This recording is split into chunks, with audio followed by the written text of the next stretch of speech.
So,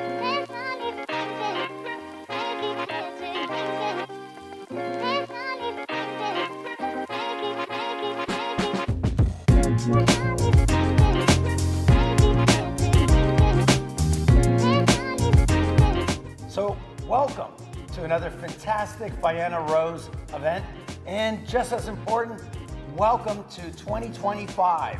We're going to celebrate the new year with a really interesting and important conversation on the world ahead in 2025 with The Economist magazine and the one and only Tom Standage. And of course, our dear friend Sean McManus is going to be the moderator maestro tonight. Gentlemen, what are we going to discuss tonight? I know there's a lot to discuss with this world ahead in 2025, but give us a little small tease of what we're going to talk about. I'll start by just saying I'm extremely excited to sit next to Tom Standage as he presents the predictions from The Economist for the world in 2025. What are some of the themes we're going to talk about? I think uncertainty, unfortunately, is one of the big ones. I mean, Donald Trump has not arrived in the White House yet, and so when he actually does, we might start to get some answers on what's going to happen. But so far, we're in a kind of world of uncertainty. And then I'm sure we're going to talk about AI. I'm sure we're going to talk about, about business, that kind of stuff too. There's lots going on. I think the one thing you can guarantee is, or you can be certain about, is a lot of uncertainty. So, as we like to say, get ready, strap in for another fantastic Faena Rose event.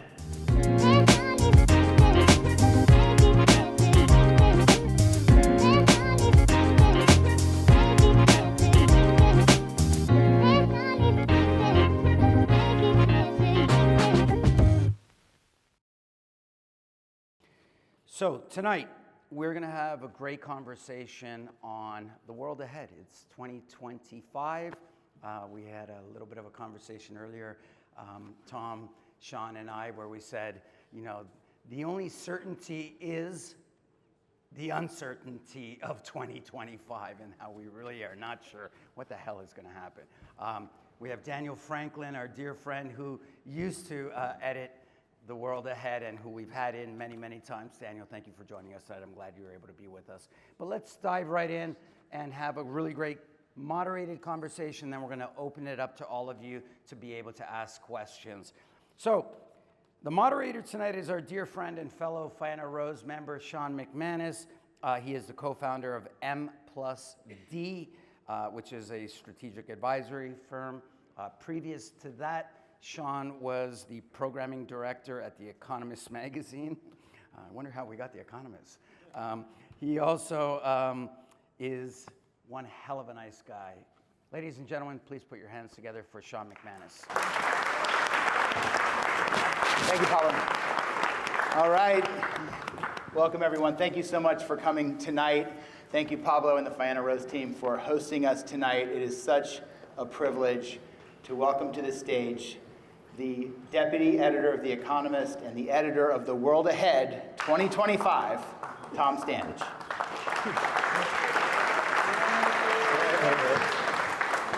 All right. God, follow that. I mean, I know. Thanks, Pablo, for letting us follow the Royal Rumble video. No boxing gloves, though. And yes. So we're going to have a lot of fun tonight. We have a 100-slide PowerPoint presentation that we're going to run through. It's his slide, not mine. And then we're going to take your questions. But it's going to be like a Viva exam, right? He's basically made a slide presentation out of this, and he's going to see how much of it I can remember. That's what's going to be, so we'll see. Buckle up. And I do want to give a round of applause. Pablo mentioned that your predecessor, our special guest tonight, Daniel Franklin, is in the audience. So he knows all of this. And his wife, Gabby, thank you for joining us tonight. I feel like with both of you in the room tonight, Miami Beach is really the center of intellectual life in the world. And I think London had a great run, but now it's time to pass the baton. So. What a place, what a crowd. All right, so let's get started.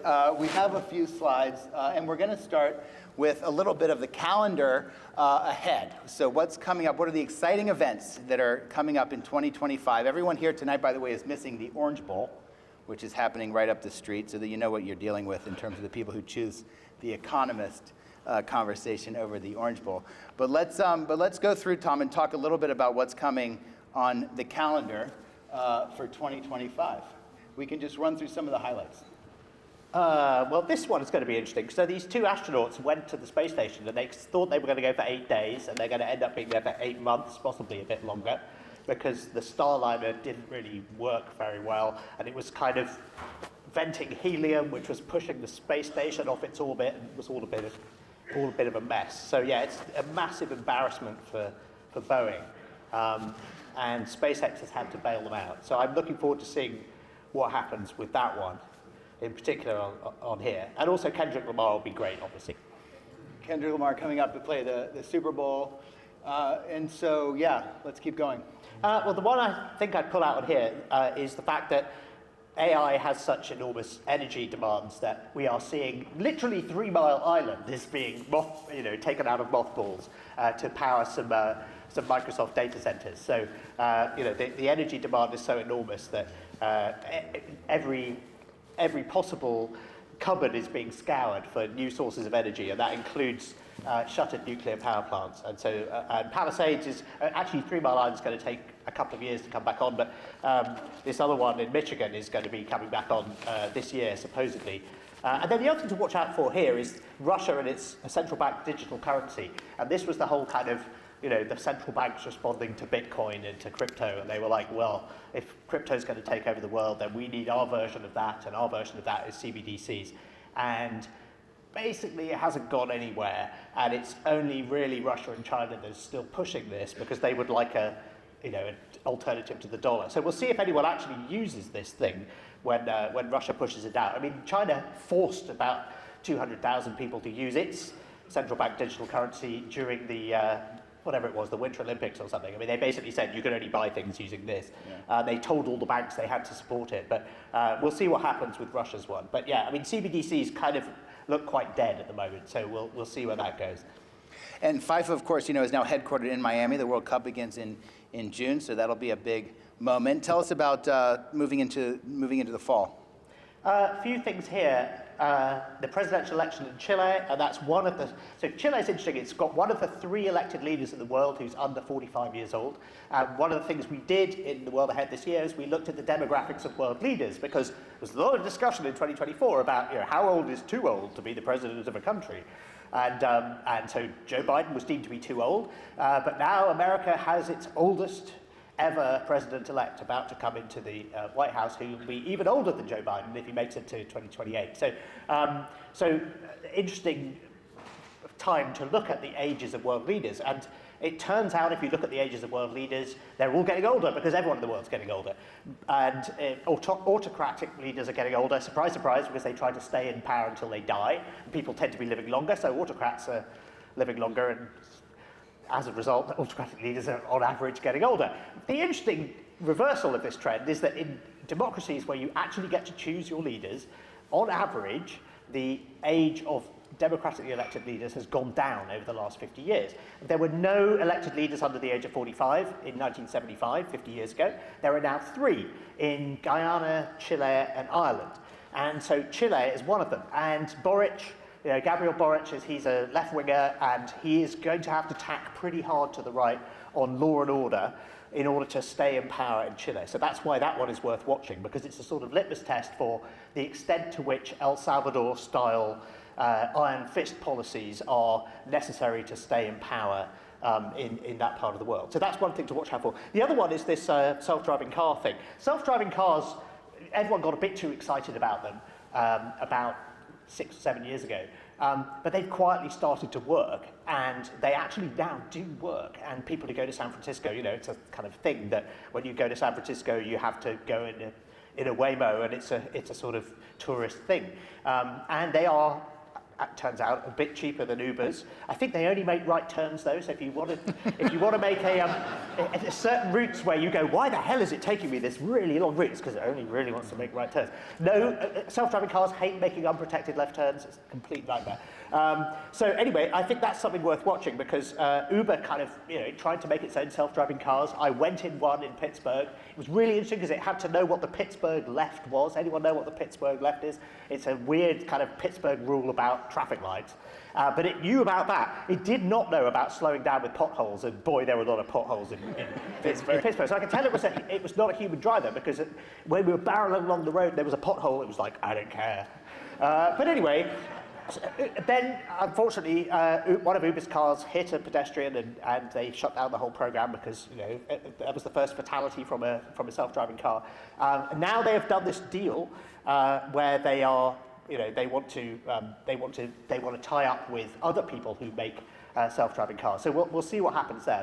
But I think the kind of broader point here is that this was a technology that people got too excited about, and then they wrote off, and now quietly it's actually working. So keep an eye on that. Oh, and also I can't not mention esports.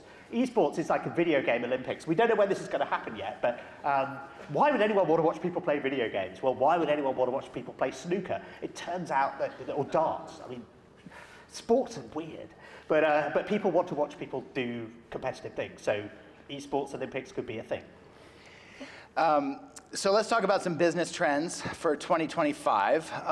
And obviously a lot of people in the room are investors and interested in what's going to happen with the economy. So tell us a little bit about what's going on here. So these trends come from the Economist Intelligence Unit, our sister company. The lower inflation one could look a bit premature now, I think, because bond yields around the world are going up, and everyone is worried that we thought we'd beat inflation, and they sort of had a funeral for inflation at Jackson Hole, and they're like, yeah, we won, and now we have to worry about deficits. Now we may have to worry about deficits and inflation coming back because of the potential inflationary impact of some of Trump's proposed policies. And this, I realise, is the first time we've mentioned him, but this is going to be a running theme that we don't know what he's going to do. And so he's talked about a lot of things, and he talks about a lot of things, but really all that matters is what he does, and we don't know what he's going to do yet. Yeah. So I think the assumption that kind of inflation is beaten and everyone's going to cut. In the short term, they are going to cut this year, but if you look at what the bond markets are saying, they're saying, well, we think that actually everything's going to get worse, and so, yeah, that's kind of worrying.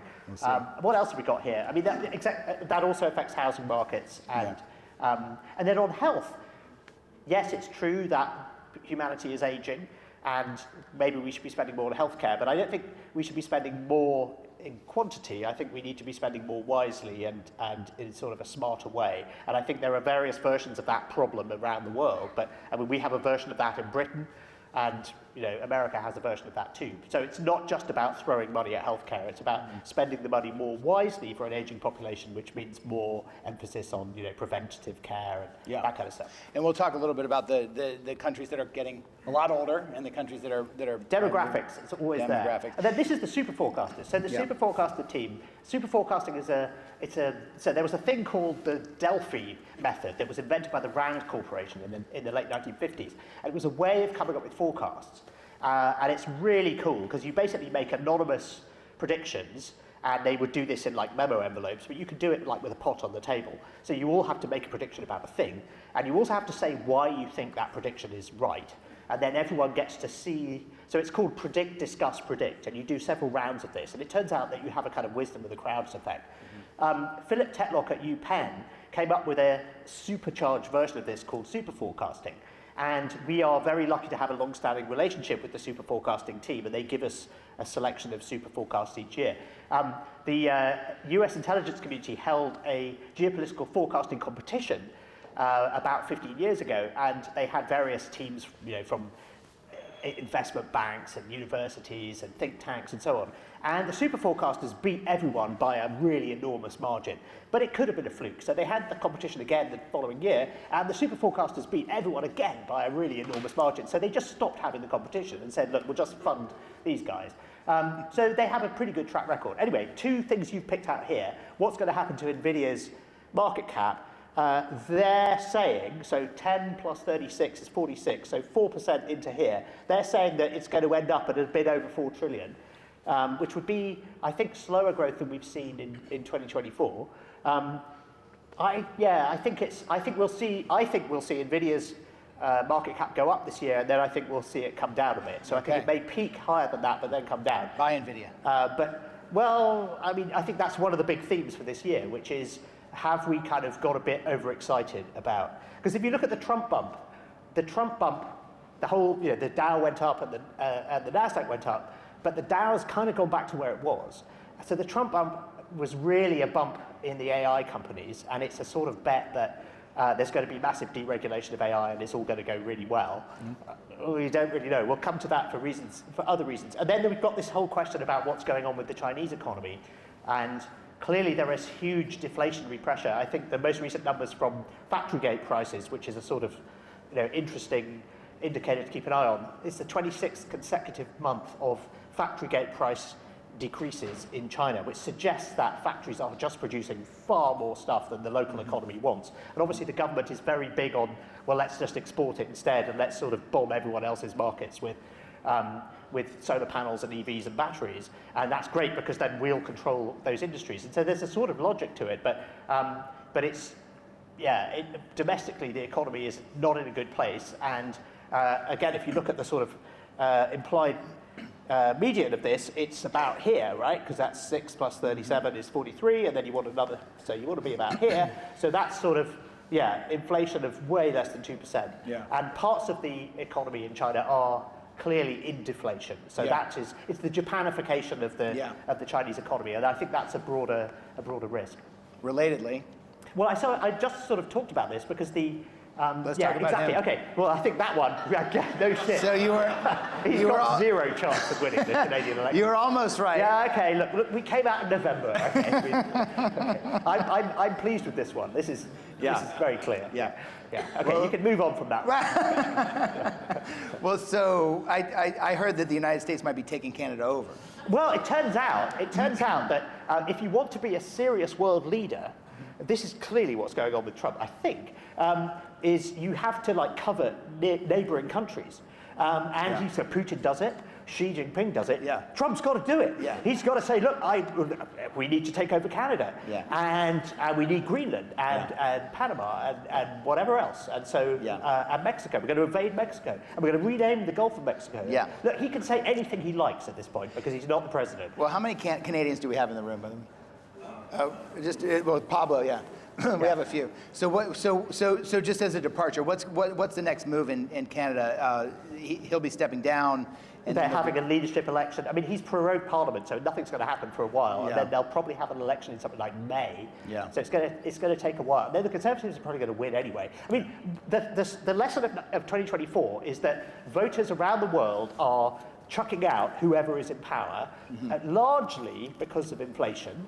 And the fact they're doing it everywhere, and the fact that inflation is kind of, rose to about this, there wasn't a massive variation in the amount. I mean, everyone locally blames, their government for inflation, but we had a very similar phenomenon in most of the advanced economies, which tells you that it was really about a post-COVID sort of supply chain snarl and a bit too much stimulus and that kind of stuff. Yeah. But Trudeau's just a bit behind the trend in the fact that they didn't have to have their election until 2025, so his party gets chucked out in 2025 instead of 2024. Yeah. But it happened everywhere else. In Britain, a right-wing government gets chucked out because everyone's annoyed about high prices. Yeah. In the US, a left-wing government gets chucked out because everyone's annoyed about high prices, primarily, I think. And actually, it's not really the government's fault. Yeah. And so just we're seeing anti-incumbent feeling everywhere, and we'll probably see it in Canada too. Oh, yeah. This is fun because Donald Trump has made a lot of claims on the campaign trail, and he's made even more since then. I mean, since he got going about, Greenland and all that kind of stuff, and Denmark. Also, by the way, don't fuck with Denmark, because you can say, hey, we're going to put tariffs on you if you don't give us Greenland, but they can say, we're going to stop the Ozempic.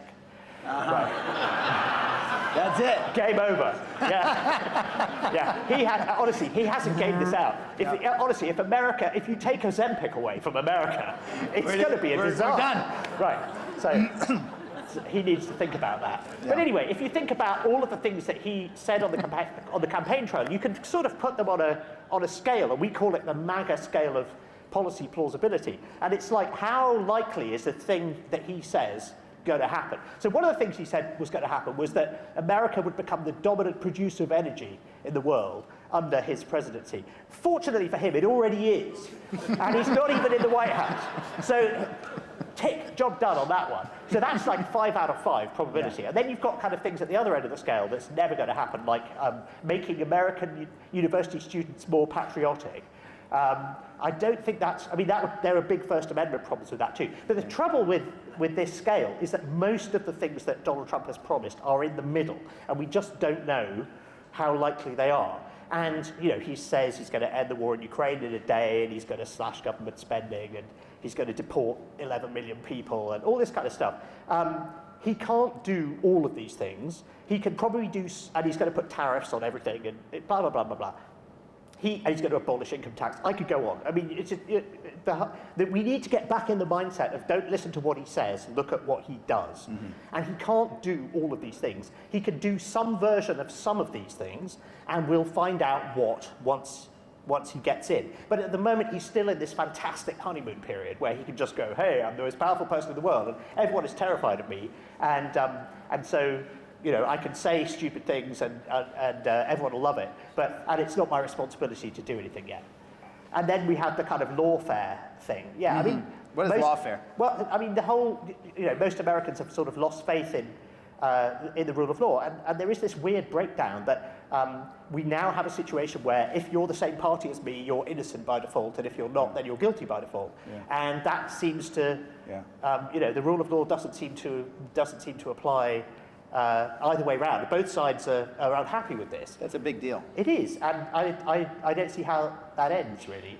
So yeah, that is a big problem that basically trust in the kind of legal system has been eroded, and then on abortion, I mean, abortion could have been the issue. That was the theory that, you know, Kamala was going to win because women voters would turn out. That's not what happened.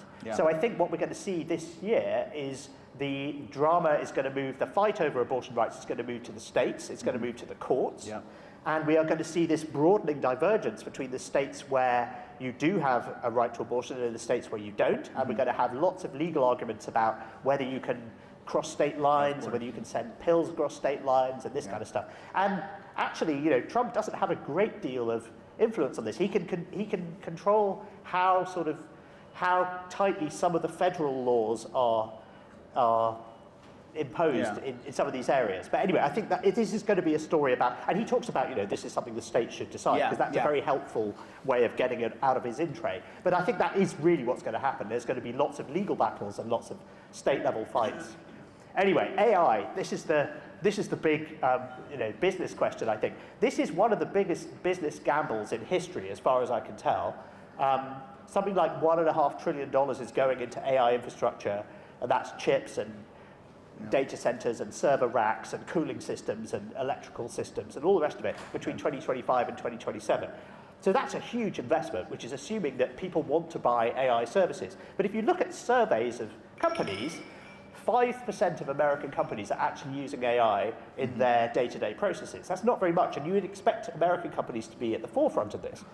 And apparently it's going to rise to 6% next year, or this year or something. So it's, I mean, it's not... It's small. It's not... I don't know, there seems to be a big gap between investor enthusiasm and technology enthusiasm and actual adoption.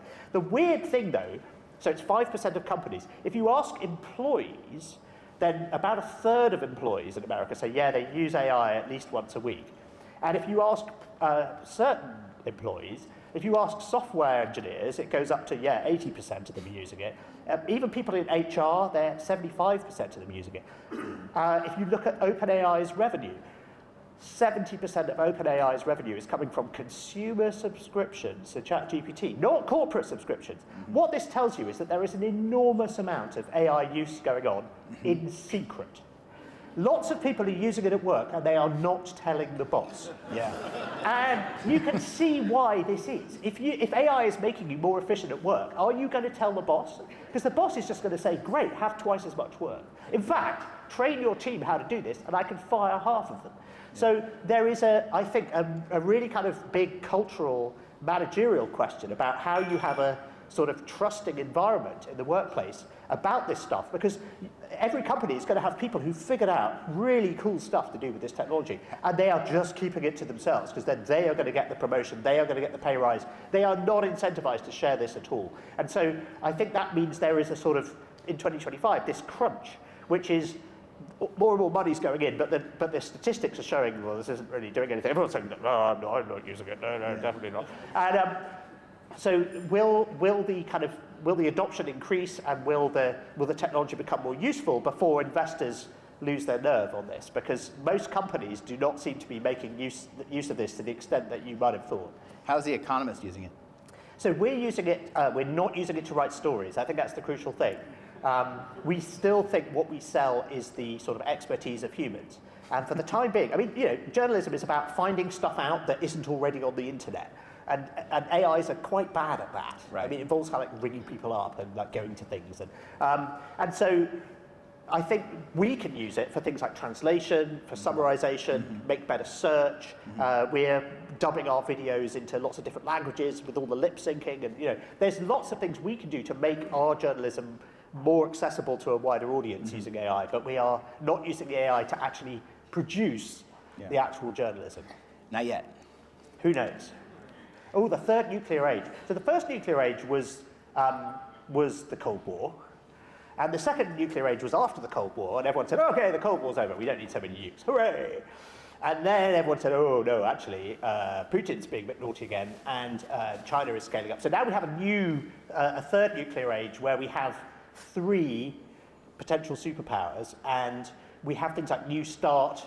One of the arms reduction treaties is coming up for renewal, and what's Donald Trump going to do? And then also the other thing that happened in the second nuclear age, so the post-Cold War period, is that yes, there was a big sigh of relief, particularly among those of us who had lived through the sort of fear of nuclear annihilation in the 60s, 70s, and 80s.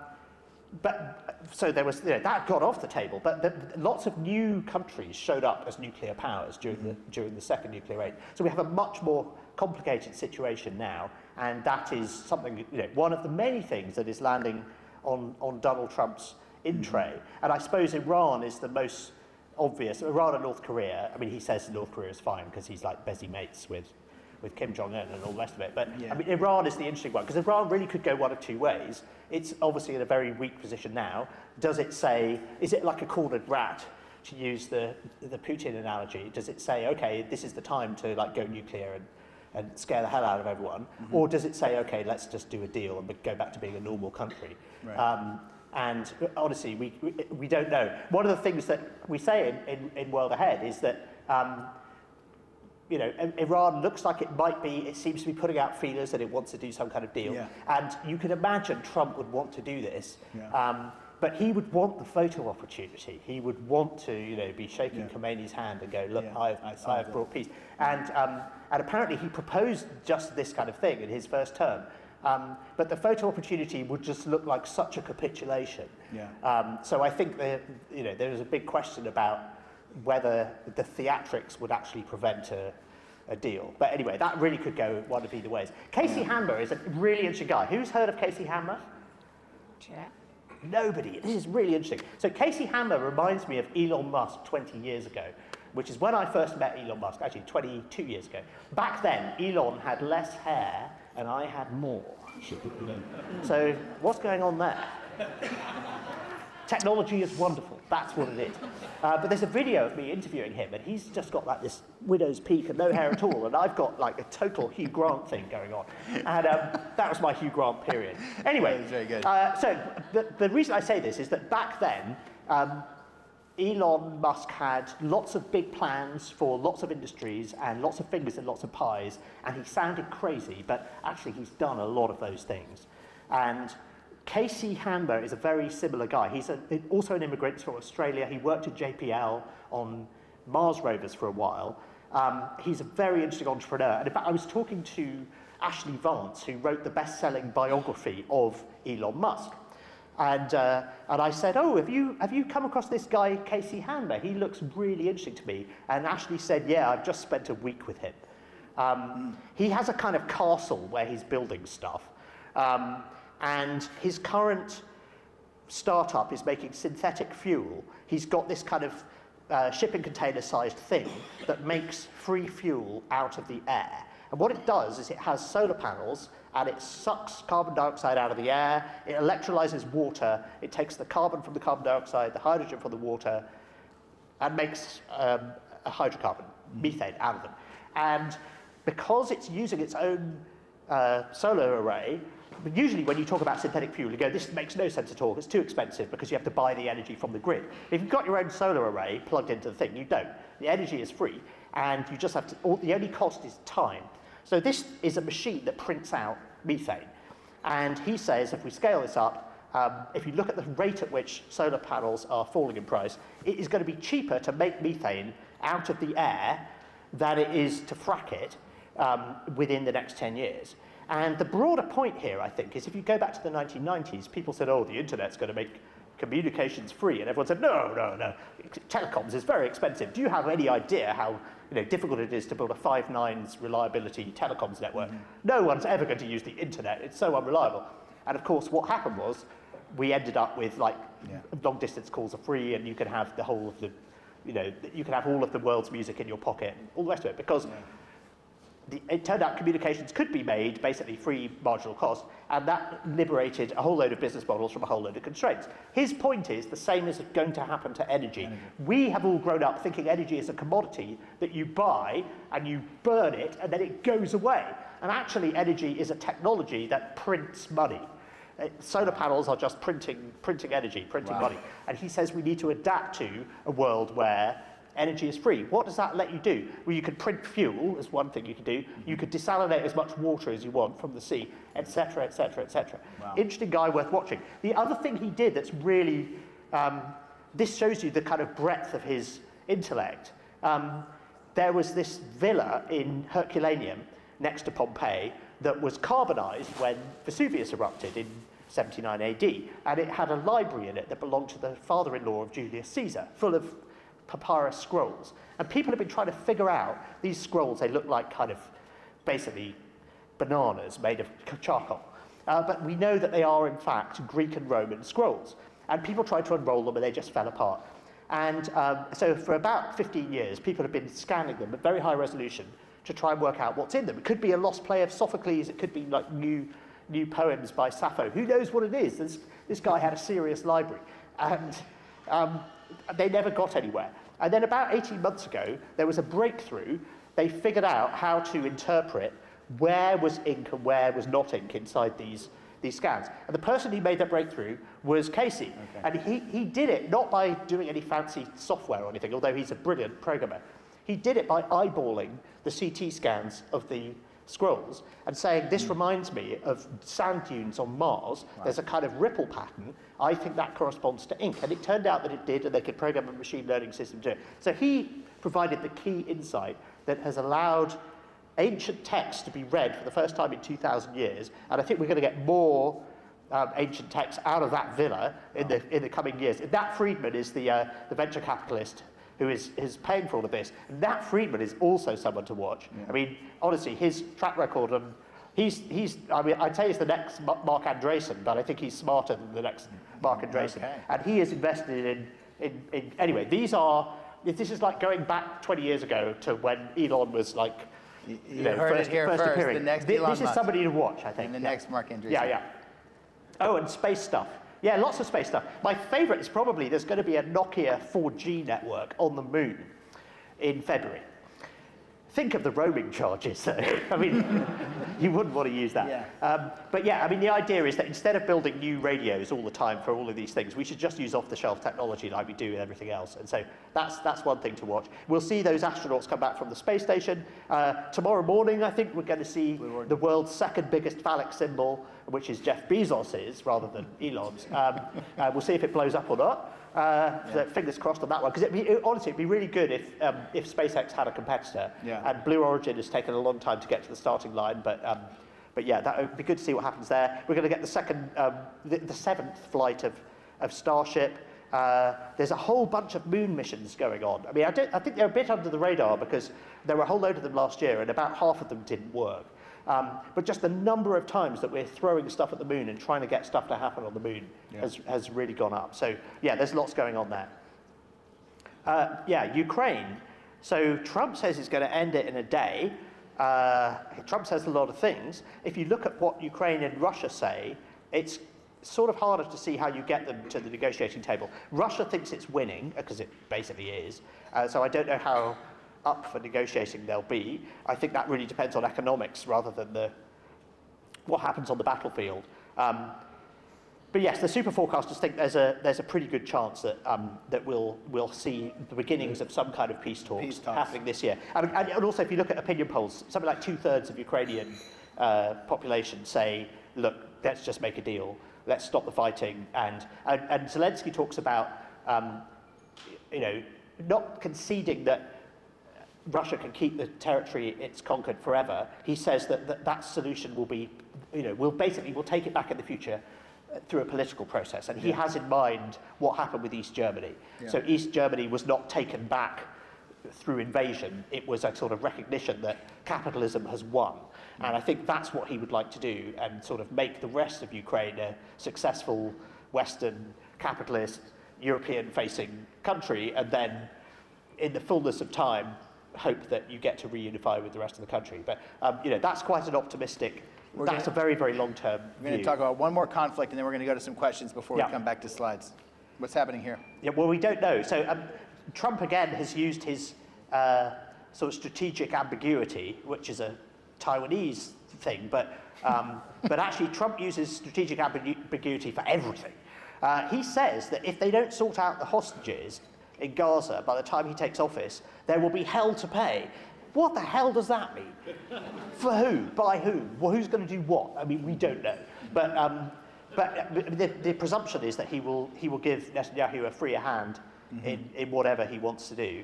But yeah, honestly, again, we don't know. But he seems to want it not to be in his in tray when he gets to the Oval Office. So so who knows what's happening behind the scenes? Pablo, we have some questions? Questions in the back there? Sorry, Thomas, we'll get to you, I promise. Thank you. Hi, I'm Michael Angelakis.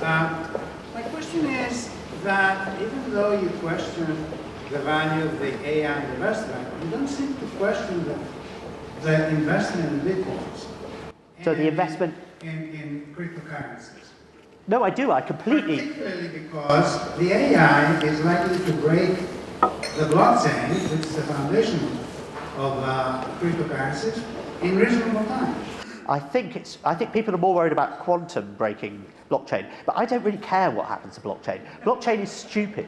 Blockchain and cryptocurrencies are just a massive casino, but they're worse than a casino, because in a casino you can at least win and then take your winnings. And with cryptocurrencies, if you win, there's still a pretty good chance that the house will run away with all your money to the Bahamas.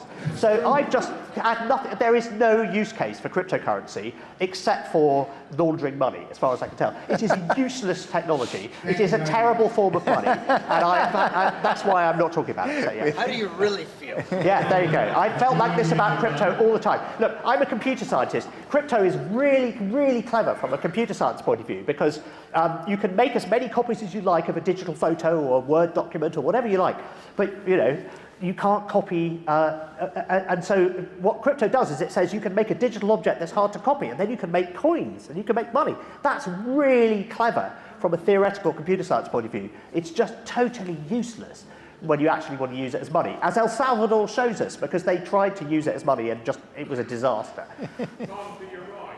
Okay, hi. I just would love to hear your thoughts on BRICS and what the possibilities of change in that is in the next year. BRICS.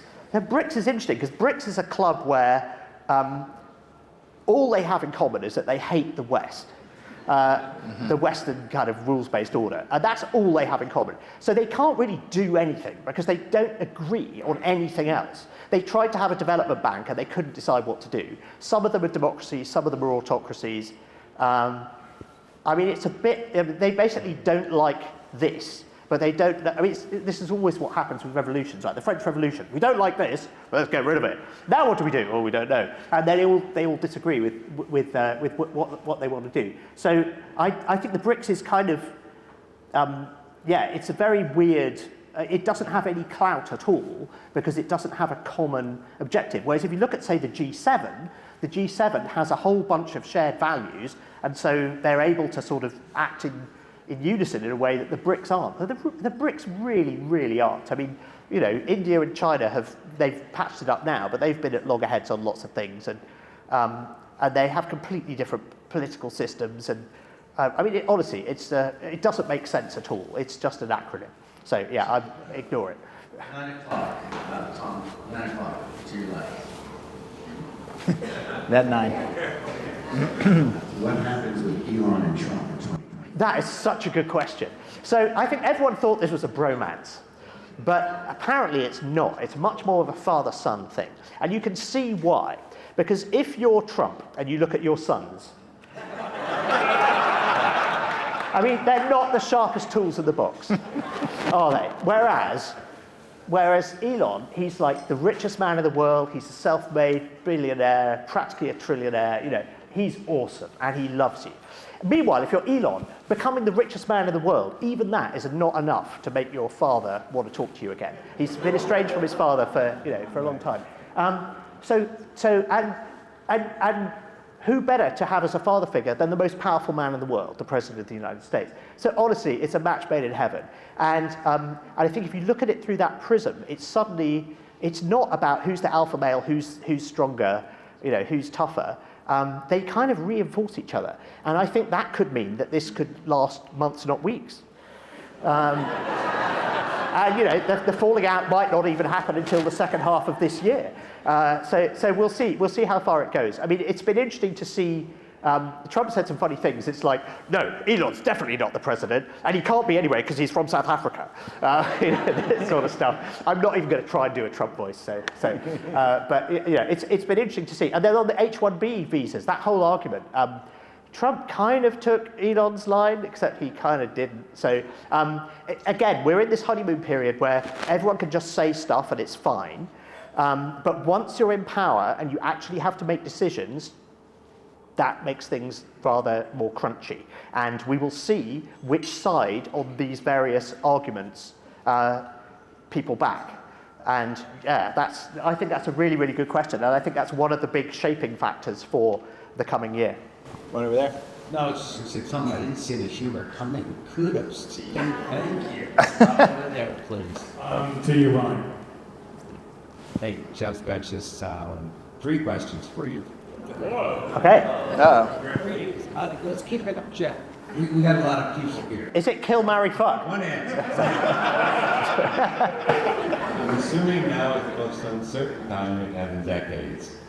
And second question, isn't uncertainty wonderful? And third, doesn't it give an opportunity for an amazing leader to step up and lead the way out? Ooh. Well, that's always been the kind of the chaos agent argument. I think what's interesting, again, we're in this honeymoon period where everybody is, we're doing this at The Economist, but you see everyone else doing it too.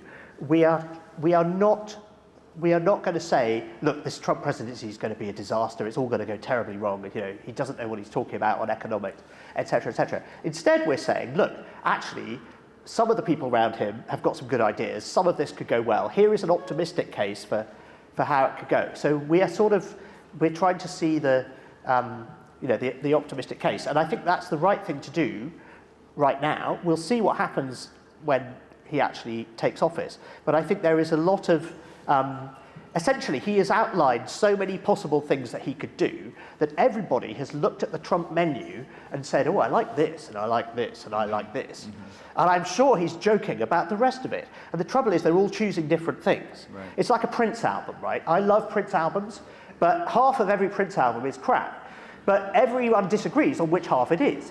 And that's the great thing about Prince. I mean, there's just lots of good stuff out there. So it's a very, very similar vibe to that, which is that the business community is saying, well, we believe Trump on the deregulation, that would be fantastic, and we believe him on the lower taxes, but surely he's joking on the tariffs. He can't possibly mean that. I bet he does, though. Yeah. 10 o'clock. Hi, Tom Standage, Anthony. Will everything be diversity, equity, and inclusion spot for the next 4 years? It kind of already is, and so I think the backlash has been going on for a bit, and we think the backlash is a bit overcooked. And yes, lots of companies are getting rid of chief diversity officers and things, but I think the underlying fact that if as a company you are hobbling yourself if you are not hiring from the widest possible pool of talent is just self-evidently true. So I think actually the pendulum swung, and the pendulum will swing back, but it's not going to swing back completely the way that as far as it did. And I think quite a lot of the stuff that was introduced under the DEI banner has quietly taken root. And is still going to be there. It's just going to be under a different name.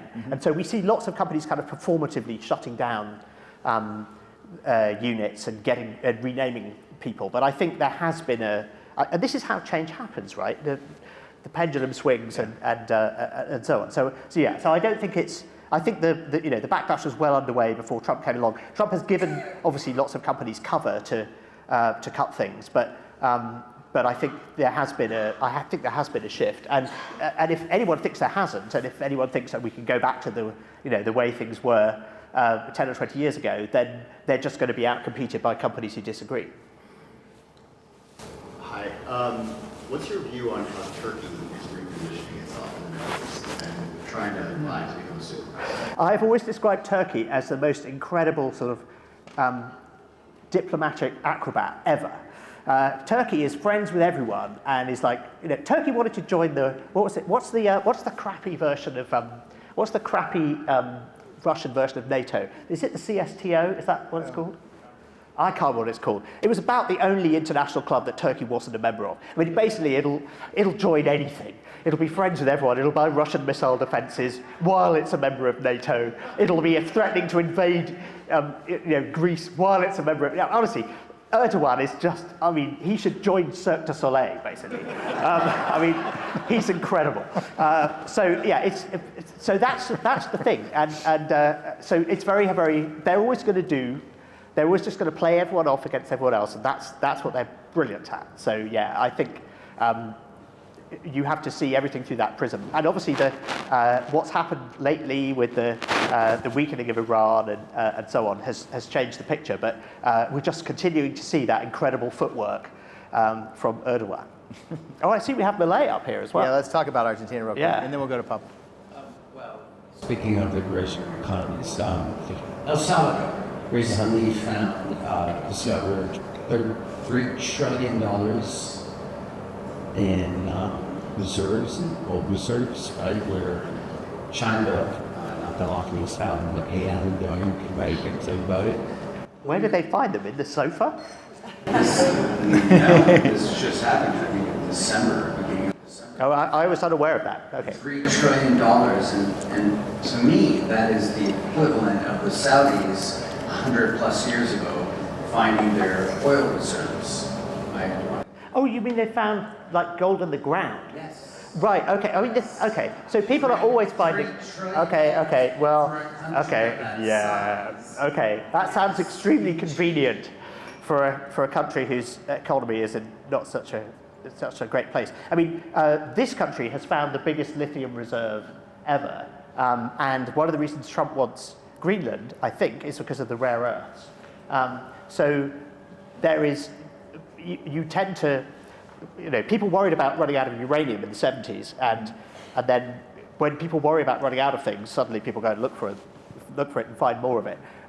So there is a broader kind of minerals rush going on because we don't know how much you can trust the suppliers of some minerals, and everyone wants to be more self-sufficient. So I think there is sort of that going on in lots of ways with lithium, with rare earths, with nickel, with deep sea mining. Yeah, there's lots of versions of it. I think the thing that it's worth remembering is that when Brazil found all that oil offshore, or when this lithium reserve was found, it takes much longer than people think to, even if the stuff is there, to start getting out of the ground. It's not like, well, this is going to change everything next year. It tends to take a decade at least.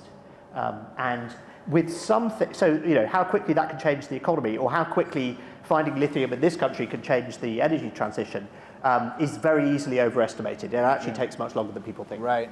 You have a question? I think we have 2 more questions. Okay. We didn't talk about Milei. Can I just talk about Milei briefly? Let's talk about Argentina. So Milei was interesting because he wrote the piece for us about his economic policy, which has been hugely controversial. He's balanced the budget. he has got inflation under control and the economy back to growth, but the poverty rate has increased. Yeah. So but what's interesting about him is that lots and lots of countries, and this is particularly true in Europe, but it's kind of true in America as well, are living beyond their means and they do not want to take politically unpopular decisions. Yeah. This is why European politics is in such a mess. France just, every time France tries to raise the retirement age from 60, the farmers shut down the country and everyone goes nuts. Germany, similarly, the budget has, the government has blown up because they can't decide on what to do, sort of budget-wise. And broadly, Western countries have been voting for a standard of living that they're not prepared to pay for. And politicians do not, and we've had a year of elections in 2024, and we have not heard about this at all.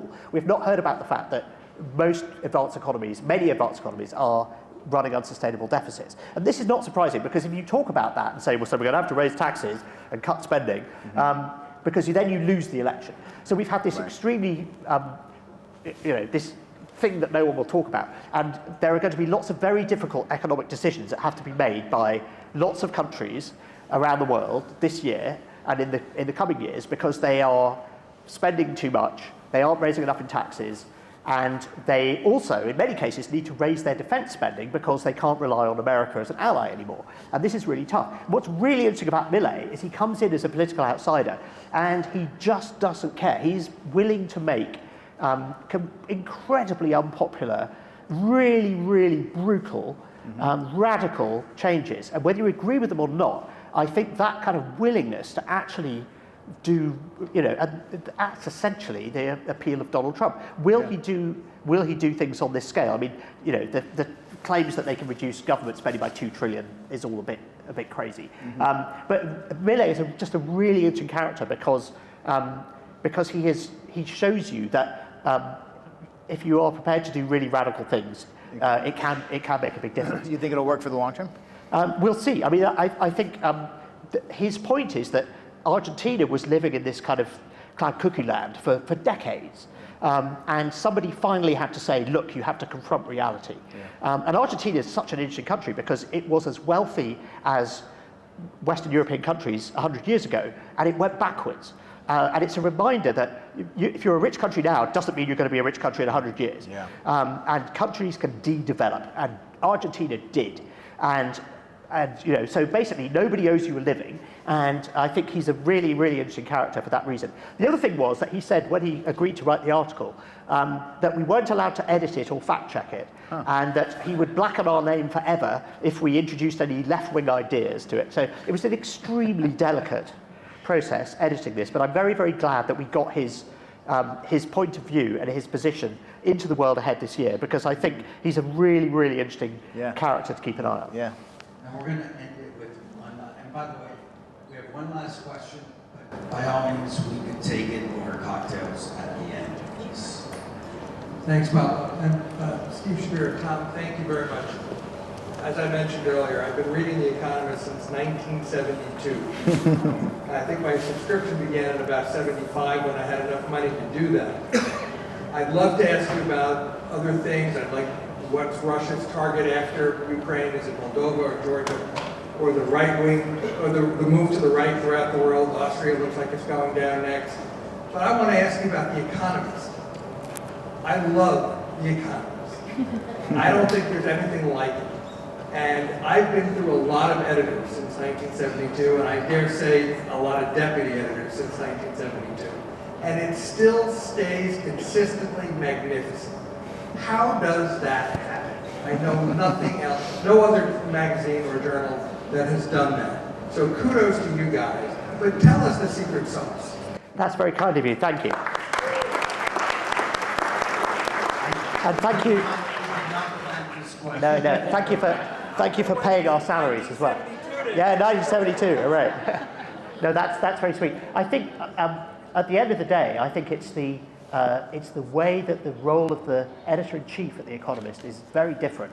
If you look at most newspapers, the editor-in-chief is a kind of figurehead who goes to Davos and swans around and goes to conferences and that kind of stuff. And that's not what Zanny does at all.